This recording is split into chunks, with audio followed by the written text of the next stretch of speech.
म्हणजे मेंदू व स्मरणशक्ती.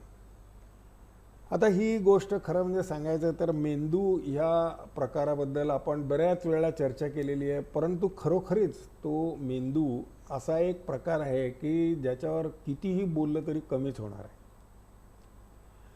बहुतांशी आपल्याकडे एक समज आहे की मेंदू म्हटलं की आपलं डोकं, आपली स्मरणशक्ती याच्यावरच आपलं जास्त कॉन्सन्ट्रेशन होतं आणि सिनियर सिटिझन्सच्या बाबतीत तर हमखास. त्यामुळे आपण मन, मेंदू ह्या सगळ्या गोष्टी ज्या आहेत त्या आलटून पालटून वापरतो आणि विदाऊट रिअलायझिंग की खरंच त्यामध्ये काही वेगळेपणा आहे किंवा त्याच्यात काही वेगळेपणा नाही आहे. So let us really find out की मन किंवा मेंदू व बुद्धी यात काय फरक आहे. मनाशी टाकिले मागे गतीशी तुलना नसे असे समर्थ रामदास स्वामी म्हणतात. ते अगदी खरं आहे, तंतोतंत खरं आहे. त्याचं कारण असं आहे, जिथे मन धावतं तिथपर्यंत आपला मेंदू कधीच धावू शकत नाही किंवा जाऊ शकत नाही. कारण मन आणि मेंदू ह्याच्यातला हा सगळ्यात मोठा जो फरक आहे तो आपल्याला लक्षात घ्यायला पाहिजे.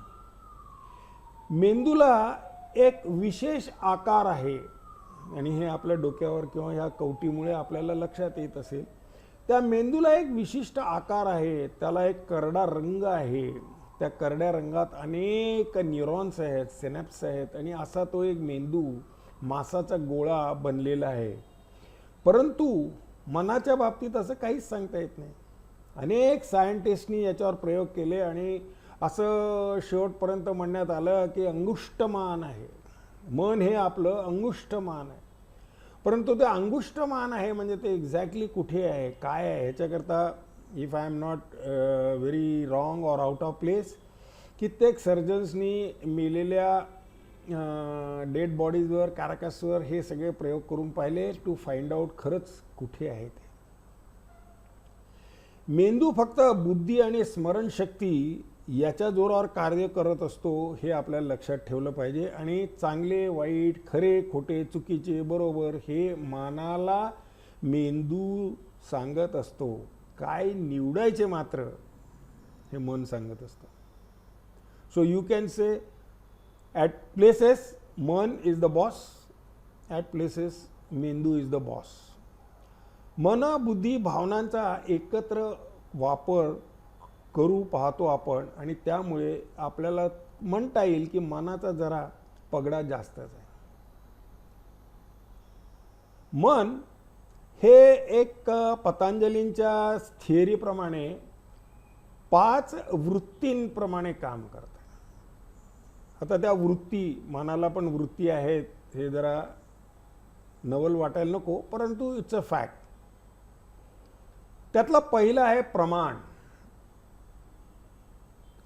गोल असेल तर चेंडूच असेल, चौकोनी असेल तर ठोकळाच असेल, असे आपण जे प्रमाण वापरत असतो हे मनाचं कार्य आहे.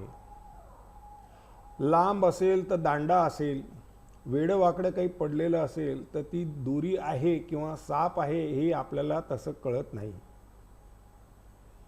दुसरं आहे ते वृत्ती, ती आहे म्हणजे विपर्याय. आता या विपर्यायामध्ये चुकीचे ज्ञान, आत्ताच मी जसं म्हटलं की अंधारात वेडीवाकडी दोरी पडलेली आहे की साप आहे हे ज्ञानाशिवाय कळत नाही. परंतु चुकीचा पगडा बसल्यामुळे वेडवाकडं जर पडलेलं आहे तर ते सापच असावं आपली एक भ्रामक कल्पना होऊन जाते. तिसरी वृत्ती आहे विकल्प. विकल्प म्हणजे कल्पनाशक्ती, ज्यामुळे आपल्याला आवाक्याच्या बाहेर जाऊन आपण कृती करू शकतो आणि यामुळे एखाद्या वेळा अनर्थ घडू शकतो.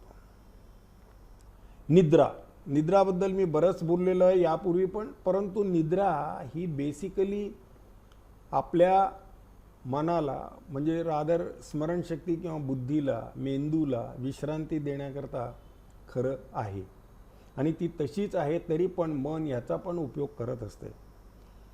आणि last but not least is smriti. आता स्मृती म्हणजे काय, तर यू एव्हरीबडी नो, आपल्याजवळ ज्या आठवणी आहेत त्या आठवणींमध्ये हे मन आपलं 2+2 4 असं जोडत असतं सदैव. त्याच्यामुळे भूतकाळात घडलेल्या सर्व घटना, लोकांची बोलणी, वागणी, सर्वाचा हिशोब हा मेंदू ठेवत असतो. आता प्रश्न हा उद्भवतो की यामध्ये लोकपेक्षा बोलणे आणि वागणे याचा आपल्याला कधीच विसर पडत नाही, हे आपण लक्षात ठेवलं पाहिजे. आपण मेमरी म्हणा, स्मरणशक्ती म्हणा, त्याला बुद्धी म्हणा, मूळ मुद्द्याकडे वळायला हवं. आणि स्मरणशक्ती आपल्याला अगदी बुद्धी म्हणून मोकळे होतो किंवा आठवत नाही म्हणून सोडून देतो, हीच ती स्मरणशक्ती. आणि आपल्या स्मरणशक्तीचा उपयोग किंवा वापर समजायला लागतो व इथूनच त्याची सुरुवात होते वार्धक्यामध्ये, की आपल्याला आता आठवायला कमी लागलेलं आहे. मेंदूला आपल्याबद्दल माहिती, मेंदूच्या बद्दल आपल्याला माहिती करून घेतली आहे, तरी पण आपण स्मरणशक्तीच्या बाबतीत आपल्याला हे लक्षात घेतले पाहिजे की मेंदू हा स्मरणशक्तीचा भंडार आहे, म्हणजे इट्स अ गोडाऊन.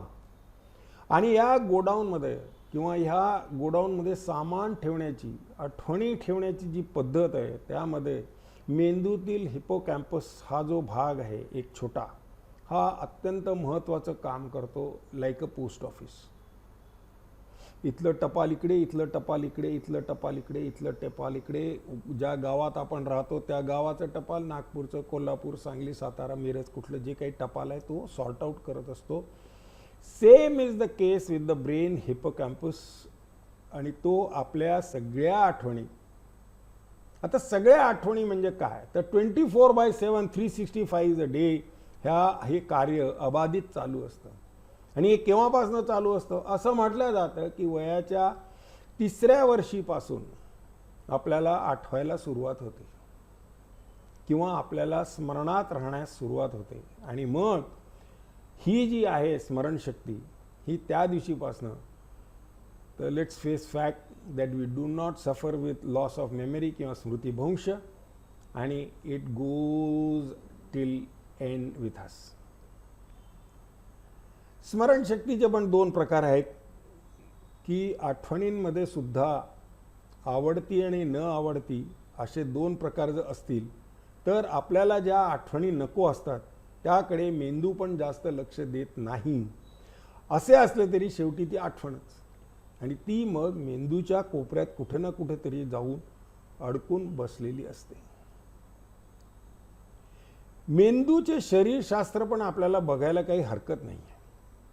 आता मेंदूचे शरीरशास्त्र आहे तरी काय असा प्रश्न पडू शकतो.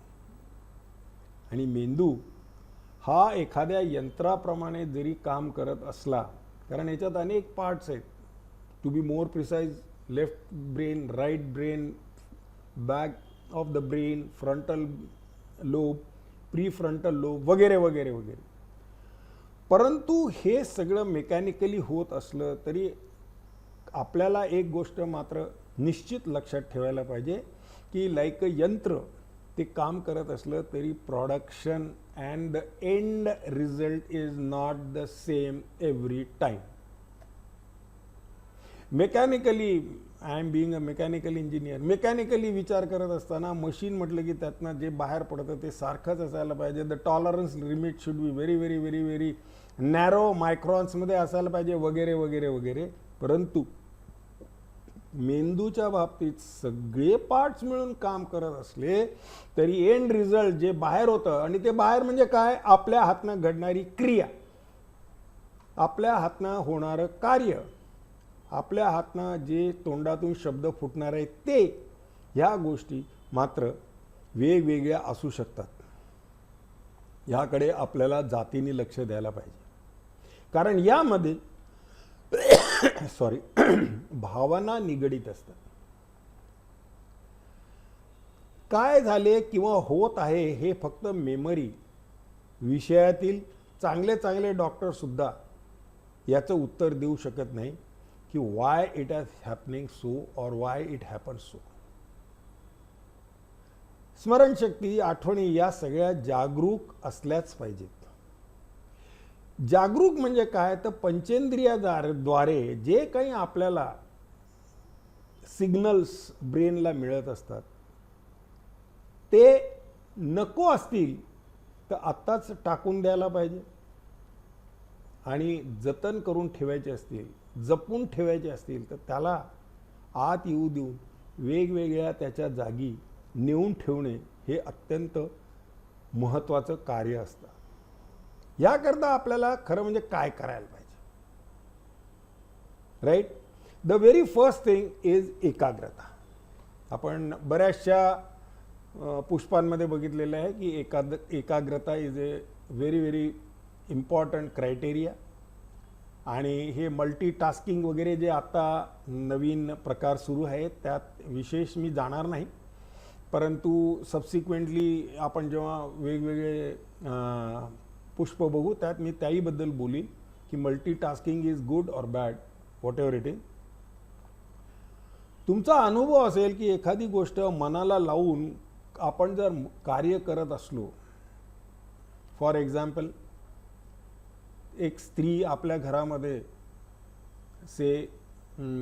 राखी पौर्णिमा आली म्हणून नारळी भात बनवते आहे वगैरे वगैरे. She is totally engross in that.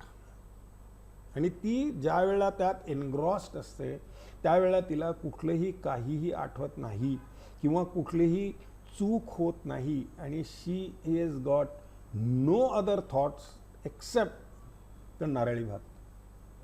यामुळे काय होतं की इतर इंद्रियांकडे आपोआप दुर्लक्ष होतं आणि ते झालं पाहिजे. किंवा आपण कित्येक वेळा एखाद्या कन्सर्टला जातो आणि आपण बघतो की से इट मे बी कैलासवासी रविशंकर किंवा आपले फ्लूट वाजवणारे हरिप्रसाद चौरसिया किंवा बिस्मिल्ला खान, कोणी हे लोक असतील, ते त्यामध्ये इतके तल्लीन झालेले असतात आणि तुम्हाला पण तल्लीन करतात आणि अक्षरशः डोळे बंद करून वाजवत असतात. नाव सेम इज द क्रायटेरिया तुमच्या बाबतीत आहे. जर तुम्ही एखादी गोष्ट मनात आणली आणि त्यावर जर कॉन्सन्ट्रेट करून काम करायचा जर विचार केला तर आय कॅन एश्युअर यू की तुमचं दुसऱ्या इंद्रियांच्या फीडबॅक्समध्ये, दुसऱ्या इंद्रियाच्या सेन्सर्समध्ये, दुसऱ्या इंद्रियातनं आलेल्या इनपुट्समध्ये अजिबात लक्ष असणार नाही. आणि याच्यातला एक सगळ्यात महत्त्वाचा भाग म्हणजे वेळ कसा जातो आहे हे देखील तुम्हाला कधी कळणार नाही. कारण असं म्हटलं जातं किंवा आपल्या सायंटिस्ट लोकांनी त्याची अशी डेफिनेशन केलेली आहे की time is nothing but your mental state. आणि म्हणूनच आपल्याकडे किंवा आपण जे म्हणतो आनंदाच्या वेळेला एखाद्या प्रेयसीबरोबर फिरत असताना किंवा आपल्या बायकोबद्दल रममाण झालेले असताना तुम्ही सहज म्हणता वेळ कसा गेला मला कळलंच नाही, राईट. परंतु तेच एखादा दुःखाचा प्रसंग ओढावलेला असेल तर तो काटा घड्याळीचा हालता हालत नाही पुढे. It's a basically a mental state, right. The second aspect is झोप. आणि झोपमध्ये आपण आधी बघितलेलं आहे की दोन प्रकार आहेत. 90 मिनिटाच्या सायकलमध्ये REM म्हणजे रॅपिड आय मूवमेंट आणि NREM non rapid I movement असे ते स्टेज असतात. ॲक्च्युली REM म्हणजे रॅपिड आय मूवमेंट जी आहे त्याला आपण उथळ झोप म्हणू शकतो आणि NREM जी आहे त्याला आपण गाढ निद्रा, गाढ झोप म्हणू शकतो. आणि ही जी आहे ही महत्त्वाची आहे. या अवस्थेमध्ये आपल्याला दिवसभराच्या आठवणीतील वर्गीकरण करून अनावश्यक गोष्टीचा निचरा केला जाऊ शकतो किंवा केला जातो. आणि ह्याकरता आपल्याला 6 ते 8 तास झोप आवश्यक आहे. स्मरणशक्ती किंवा आठवणी याचे पण आपल्याला वेगवेगळे प्रकार सांगता येऊ शकतात. परंतु you can have memory for good music, you can have memory for good painting work, you can have memory for some good concert or visited place or something like that, and त्याला काही this is all endless. Okay, स्मरणशक्तीचा ऱ्हास मात्र थोडक्यात स्मृतिवंश आणि हा आज वर्तमानातील अत्यंत गंभीर प्रकारचा आजार मानला जातो आहे, ज्याला डिमेन्शिया म्हणतात. राईट. या डिमेन्शियावर आपल्याला मात करणं अत्यंत आवश्यक आहे. आणि याकरता हे कशामुळे होतं ते हे आपल्याला लक्षात राहिलं तर आपण त्यावर तोडगा पण शोधू शकू. त्यातला सगळ्यात पहिला आहे म्हणजे वाईट आठवणी किंवा धक्का. टू बी मोर प्रिसाइज, प्रत्येकाच्या आयुष्यामध्ये कुठले ना कुठले तरी प्रसंग असे घडत असतात ज्यामध्ये त्या व्यक्तीला कुठल्या तरी घटनांमुळे धक्का, मानसिक धक्का लागू शकतो, ज्यामुळे ह्या स्मृतिभ्रंश होण्याची शक्यता थोडीशी दाट होत जाते.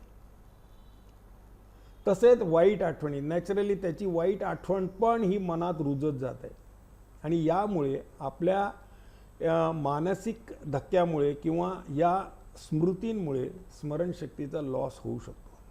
सो याकरता आपल्याला केअरफुल राहायला पाहिजे. आता केअरफुल राहायला पाहिजे म्हणजे काय?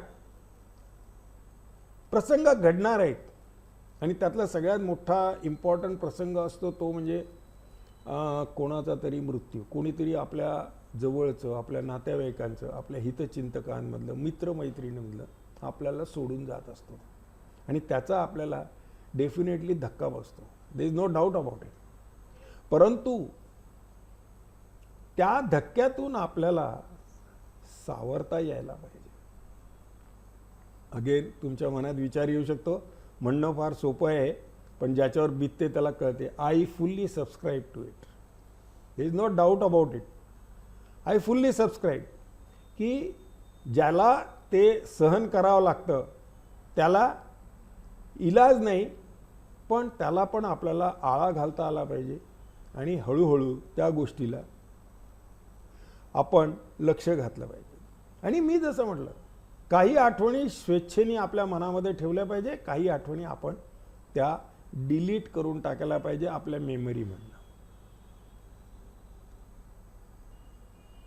या पुष्पामध्ये अजून बरंच काही सांगायचं आहे, पण मला असं वाटतं की या भागामध्ये मी इथेच थांबवतो आणि आपल्या दुसऱ्या भागामध्ये आपण पुनश्च या गोष्टीवर विचार करू. तोपर्यंत असंच आमच्या यूट्यूब चॅनलला सबस्क्राईब करत राहा आणि आपण भेटत राहूया. See you again. थँक्यू.